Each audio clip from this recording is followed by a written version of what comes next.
That's not a clickbait headline. It's the very question being asked across the Middle East today. Trump hasn't hidden it. Earlier this year, he said the U.S. would own Gaza. His latest 20-point plan positions him at the head of Gaza's governance. But why does he want it? How did he twist diplomatic events, like Israel apologizing to Qatar, to pull the Arab world into backing this vision? Let's peel back the layers. To understand the plan, you have to begin with what Trump openly declared in early 2025. During a visit with Netanyahu, Trump said, "We will take over the Gaza Strip. We'll own it. We will do a job with it too." He spoke of leveling rubble, removing weapons, rebuilding infrastructure, and turning Gaza into a growth engine. On another occasion, he said, "I'm committed to buying and owning Gaza." The U.S. will take over the Gaza Strip, and we will do a job with it too. We'll own it and be responsible for dismantling all of the dangerous unexploded bombs and other weapons on the site.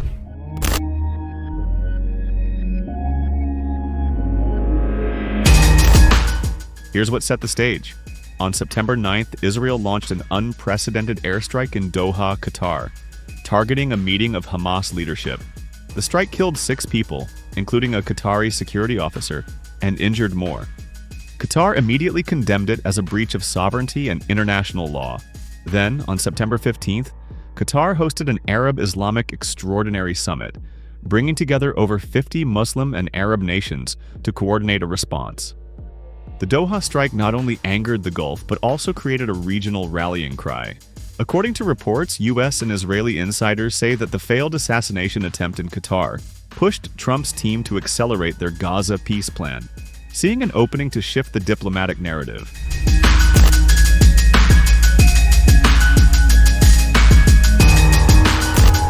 Finally, on September 29th, during a high-stakes meeting in Washington, Prime Minister Netanyahu, after pressure from the White House, placed a phone call to Qatari Prime Minister Sheikh Mohammed bin Abdulrahman Al Thani and apologized. He admitted that Israel had violated Qatari sovereignty and pledged such attacks would not repeat. Now let's understand how Trump turned it to his advantage.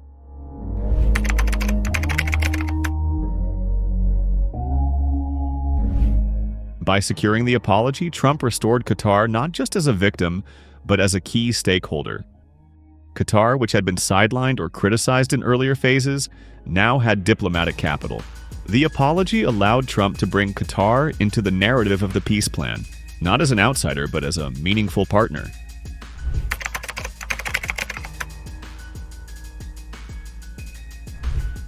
Without the Qatar backlash, many in the Arab world would reject a U.S.-led control over Gaza as colonial.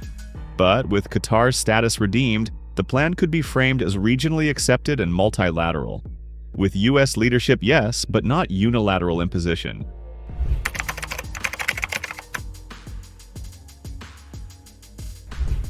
Arab leaders who might have opposed U.S. control of Gaza now had political cover. They could support Trump's plan without appearing as collaborators, since the apology and backing of Qatar gave the plan legitimacy in the Arab and Islamic world. In short, Trump leveraged a diplomatic crisis to shift optics, bring key Arab players into his orbit, and make his leadership of Gaza look less like power grab and more like brokered peace.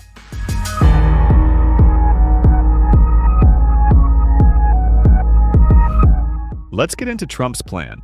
First, the parts that promise peace. The plan begins with a ceasefire.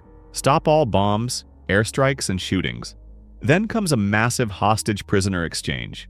All Israeli hostages returned, and Israel releasing thousands of Palestinian detainees.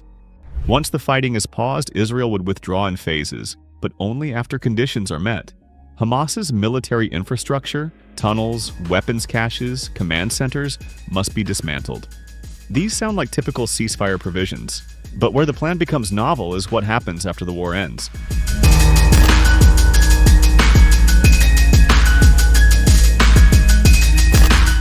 The real power play is in governance. Under Trump's plan, Hamas is excluded from any role in Gaza's administration. Instead, a peace board is created to manage Gaza, chaired by Donald Trump himself. Tony Blair, former UK Prime Minister, is named as a key figure in this board. The board will oversee reconstruction, allocation of aid, security oversight, and governance decisions. The United States and its international partners decide which Palestinian technocrats join the board.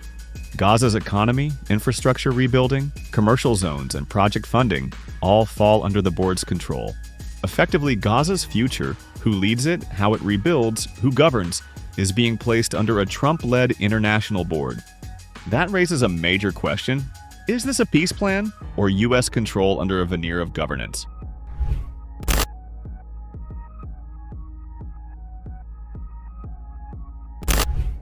To back up all this, the plan calls for an International Stabilization Force, ISF, composed of foreign troops, Arab partners, and international monitors.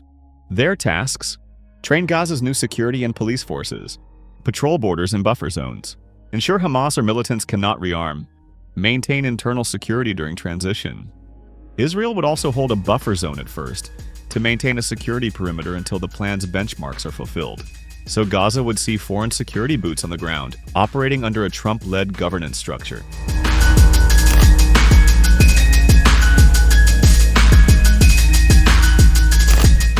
Now, what about the people of Gaza? Trump's plan insists no one will be forced to leave Gaza. If you want to stay, you stay. If you leave temporarily, you retain the right to return. Over time, and only if the Palestinian Authority reforms itself, Gaza might be handed back to the Palestinian Authority, potentially opening a path towards self-rule. But this is conditional, not guaranteed. The plan gives no fixed timeline or binding commitment. Critics point out this sounds good on paper, but enforcement depends entirely on the board and the international oversight. The Palestinians themselves have limited direct power. Also, the plan is silent or hazy about how Gaza will integrate with the West Bank, currently under the Palestinian Authority. The political fragmentation remains unresolved.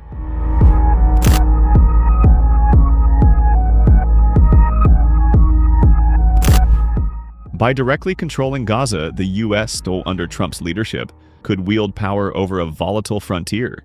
The region borders Israel and Egypt. Controlling Gaza's governance means controlling entry, arms flows, border security. Rebuilding a war-torn territory grants massive opportunities for contracts, infrastructure projects, real estate. If you control the purse strings, you control the direction. For Trump, this is not just a diplomatic move. It's a statement. An American can reshape the Middle East. Owning Gaza would be a legacy project beyond ordinary foreign policy. If the U.S. is embedded as the administrator of Gaza, it gains influence not just over Palestinians but over Israel's security perimeter decisions, Arab states' posture, and regional balancing. By sidelining Hamas and controlling Gaza, Trump's vision aims to restructure Palestinian governance, putting technocrats under international oversight rather than local militant factions. In short, the plan isn't about peace first, it's about who holds power afterwards. And so we return to the question, Trump to rule Gaza? On paper, it's a peace plan. In practice, it could mean U.S. control of Gaza's politics, economy, even security, with Trump himself as chairman. Some call it visionary, others call it occupation by another name. The Muslim world fears Gaza could become another Dubai-style project, but without Palestinian sovereignty,